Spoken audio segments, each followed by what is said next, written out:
Everyone, welcome back to my channel RM Beauty Tech. আশা ৰাখিছো আপোনালোক সকলোৱে ভালে আছে আৰু আজি এই ভিডিঅ'টোত আমি আলোচনা কৰিবলৈ এটা ৰিকোয়াৰমেন্ট আছে অইল ইণ্ডিয়া লিমিটেড আমি সকলোৱে জানো এটা মহাৰাষ্ট্ৰ পাব্লিক সেক্টৰ আন্ডাৰটেকিং হয় তাতে এটা পজিশন ওলাইছে আৰু পজিশনটো হৈছে regarding consultant LPG recovery plant one requirement আছে আৰু কি ৰেসপন্সিবিলিটিজ তেওঁলোকে দি দিছে জাস্ট আমি এটা এলিজিবিলিটি ক্ৰাইটেৰিয়াটো এবাৰ চাই লম must have retired at least from a position equivalent to oil grade C or above in any oil and gas industry. Our age of the applicant should not be more than 65 years as on the last date of the receipt of application. Minimum 10 years working experience in instrumentation and DCS in oil and gas sector with at least 3 years experience in LPG recovery plant instrumentation.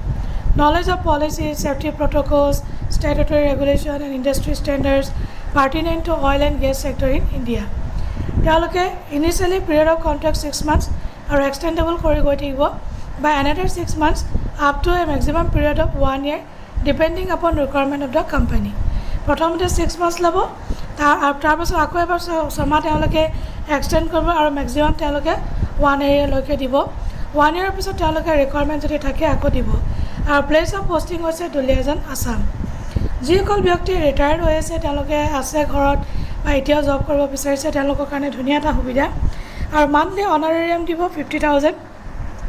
তাৰ লগতে local conveyance দিব 6000 per month will be paid mobile and landline telephone reimbursement এবিলাক দিব travel boarding lodging official পাৰপাজত গলে দিব 250 per day incidental যদি খৰচ থাকে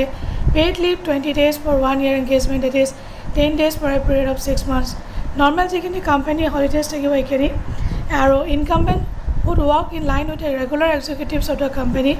all taxes বাকি সিলেকশন প্ৰসিজাৰ তেওঁলোকে দিছে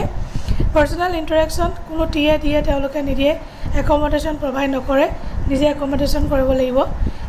ইন্টাৰেষ্টেড ক্যান্ডিডেট সকলে এই মেইল আইডিটোত আপোনালোকে সেন্ড কৰিব পাৰিব on or before 5th of October 2024